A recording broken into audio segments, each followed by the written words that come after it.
welcome to video 3 of the Parenting Plan Handbook.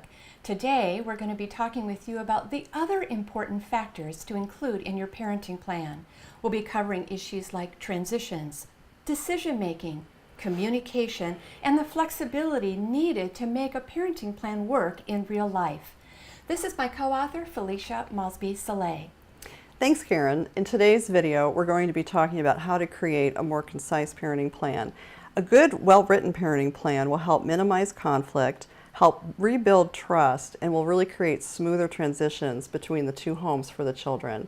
And so, Karen, we want to start out by talking about why are the transitions so important?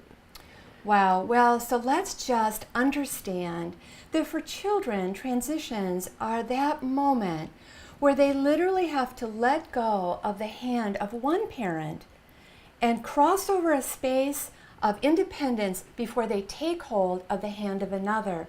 And that's kind of a metaphor, but really what it means is that it's a very emotional time, and it's an important time for neutrality. And what I mean by that is things going smooth and easy and child-centered and really focused on helping kids make that transition as comfortably and safely as possible.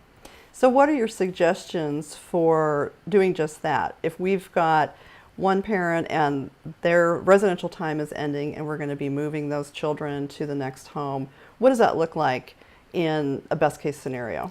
In a best case scenario, we've got the parent that the child is currently with, helping that child move through a ritual of packing up the things that they want to take, getting that lovey or that extra snuggly, making sure that we've taken a look at what is it that we're going to need during that transition. Do we need a musical instrument or our soccer gear? We're going to pull all those things together with support.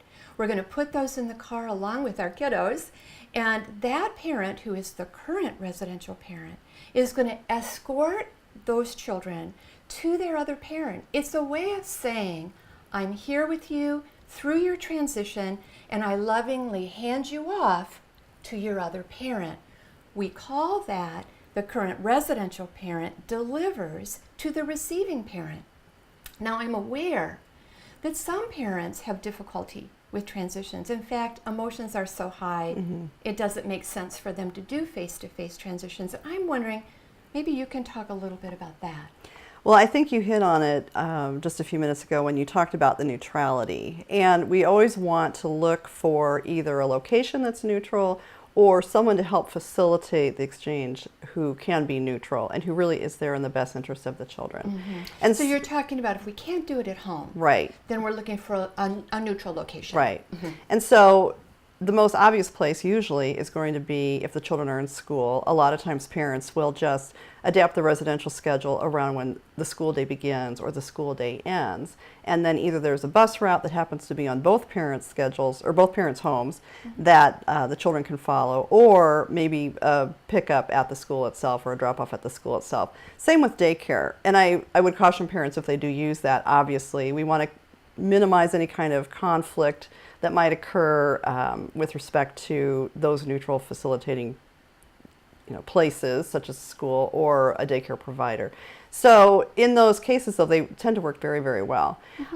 If we're talking just about a location in general and we don't have a school schedule we can follow, a lot of times people will choose a location such as a favorite fast food restaurant, or sometimes if their conflict seems to be a little heightened, maybe the parking lot of their local fire station, or worst case scenario, maybe even the parking lot of a local law enforcement agency. And so those do tend to work if we have heightened conflict situations.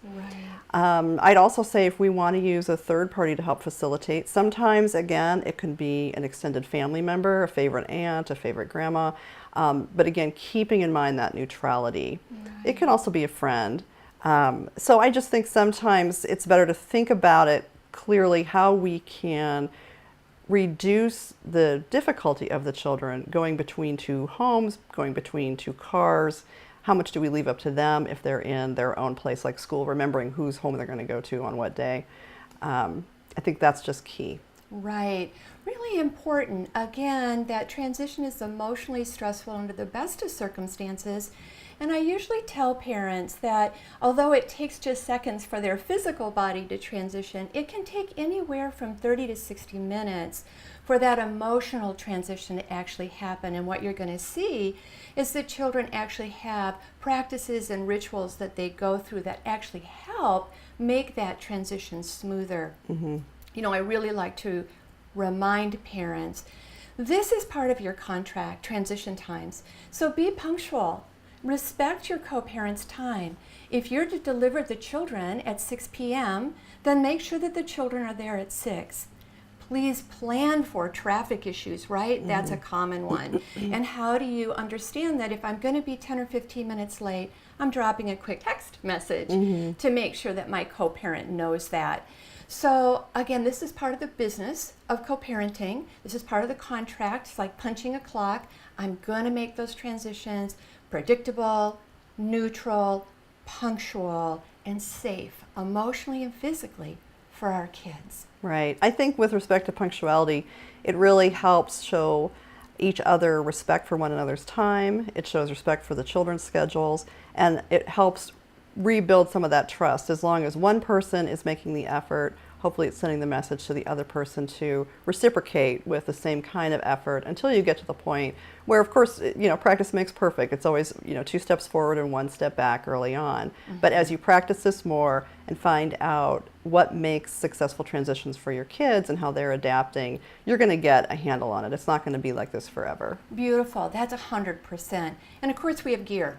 Right? Right, yeah. And so one of the tricky things with school transitions is how do we move all those goodies after, you know, our kidlets have been somewhere for 3 or 4 nights. They can't put that in their school backpack. And so one of our obligations as parents who have decided to raise children in 2 homes is that we're going to smooth out those rough edges. We're going to figure out a way to take that, you know, bucket of things, and I often suggest to parents, get one of those plastic containers from Target Good with idea. the clip-on lid, excuse me. You can actually put a sleeve with a list of things to put in it inside the you know, top of the lid. Kids can decorate it with plastic pens. This doesn't need to be a suitcase that makes children feel like traveling salespeople. Right. So this is their bucket. It easily fits in the car. I bring it while I drop the kids at school. I drop by your house. We have an agreement. I can put it on the porch or the breezeway, and their stuff is there when they transition to your house after school. So those are some of the tricks of the trade. And as kids get older, they get even more competent and more capable of knowing how to pack their things and make those transitions just part of their daily or weekly life. Do you have a tip on what happens when children get to one home and realize they've forgotten some of that gear? Oh boy, you know, Rome wasn't built in a day. And I think that this is really important. As much as we want our kids to learn responsibility and competence, they're going to make mistakes. And so particularly in this first year, to be tolerant, to be accepting. Again, remember, it's already heightened emotions. There's already ambivalence, probably, about transitioning. I don't want to leave you, right? That's a normal feeling. And so to forget a coat or only end up with one tennis shoe, or to suddenly realize that Bear is back at Daddy's, is something that we're just going to solve for. As time goes on, as I mentioned, kids will get more competent, and the less anxious they are, the quicker that learning occurs. Right. So this is an important piece to remember with respect to how we document this. And in your parenting plan form, whatever jurisdiction you're in and whatever that looks like, there's typically going to be a section on how to talk about transportation. And again, we can be as open and flexible as we want to be if we have a high level of trust between those parents. Right. But if we are still challenged by trust issues and we're challenged by, say, things like timeliness and punctuality and consistency, you want to get a little, right, you want to get a little tighter on your language. And so that can be with respect to just spelling out what does transportation look like, who's taking the children when, where, and basically how. And then adding to that, do we need to have little components about if somebody's running late, how are they going to notify the other parent? If someone is running very late, how are they going to determine whether or not that exchange is actually going to happen? Right. So those children aren't sitting there waiting and wondering. And what do we do in case of perhaps last minute emergencies when the exchange does have to be rescheduled. Right. So again, I go back to the development of the parenting plan, and we have worksheets within the workbook on how to help you write that criteria more specifically. Absolutely beautiful. Well, that concludes our piece on transitions. Mm-hmm. Thank you.